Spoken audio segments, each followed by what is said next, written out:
warahmatullahi wabarakatuh. Ya, alhamdulillah kami tadi bertiga diterima di dalam, walaupun diminta 2, seharusnya 3 juga boleh karena KPK ini kan dibangun dari uang rakyat, harusnya begitu. Tapi oke lah, kita ngalah. Yang pertama, tujuan kita ke sini ini yaitu membuat pengaduan atau dumas ya, soal masalah yang sekarang lagi ribut di dunia internasional, yaitu OCCRP, tentang tuduhan telak kepada Joko Widodo, mantan presiden yang ke-7 kita, bahwa dianggap dia korup terbesar nomor 2 ya di OCCRP. Nah, oleh karena itu kami dari TPUA menyayangkan berita itu. Dalam arti apa? Kami datang ke KPK karena KPK spesialisasinya di korupsi, untuk segera memanggil Joko Widodo sebagai mantan presiden. Cobalah diperiksa kebenaran itu, karena rakyat ini merasa sakit hati juga kalau mantan presiden kita dituduh macam-macam gitu loh. Nah, dengan jalan kita mengajukan kepada KPK untuk segera dipanggil dan diperiksa. Nah, selanjutnya setelah diperiksa, baru Joko Widodo sebagai mantan presiden untuk mengklarifikasi. Tidak cukup diklarifikasi, melakukan proses gugatan misalnya kepada OCCRP. Nah, itu yang paling utama dulu. Dan hal-hal lain yang disampaikan juga, ada 2 bendel berkas tentang putusan Gus Nur di Surakarta, yang waktu itu Gus Nur ditangkap gara-gara menyampaikan hoax ijazah palsu, dugaan ya, katanya demikian. Tapi dengan berjalannya waktu kan memang tidak pernah ditunjukkan itu ijazah. Nah, hasil putusan dari PN dan PT, MA-nya menyusul, sudah diterima juga oleh pihak KPK sebagai bahan utama untuk mungkin ditelaah. Apakah itu masuk dalam proses ini? Silahkan, itu bukan kewenangan saya. Kewenangan saya sudah menyampaikan, bertiga ini khawatir ditanyakan kelak di akhirat atau dikubur sama Allah. Nah, sudah kita sampaikan itu, bahwa kalau bentuk-bentuk kezaliman itu harus kita lawan. Itu sementara dari saya, Sekjen TPUA. Silahkan, mungkin ada Bang Rizal yang mau ditambahkan. Terima kasih.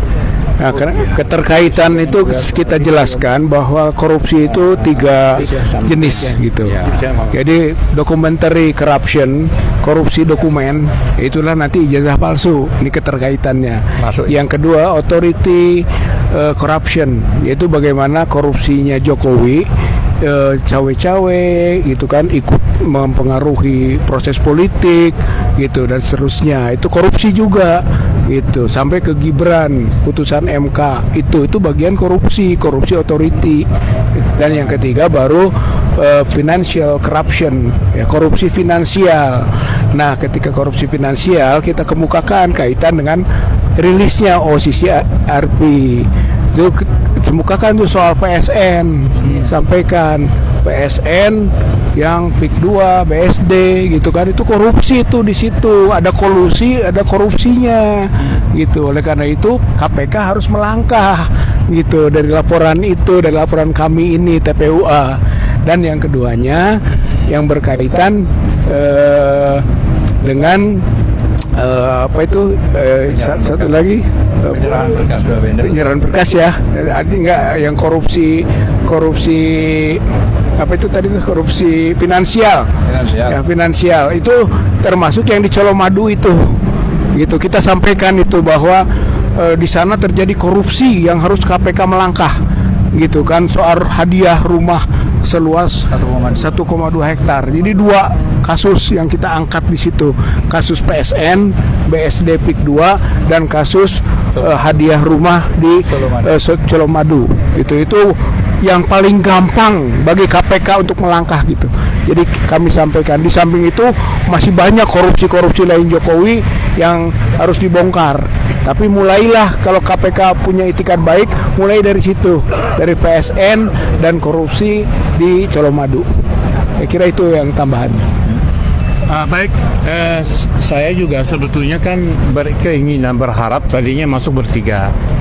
Cuman kan pengalaman dulu dengan Pak Amin Rais dan Pak Rijal Ramli ke sini sampai zaman Firly itu ribut kan.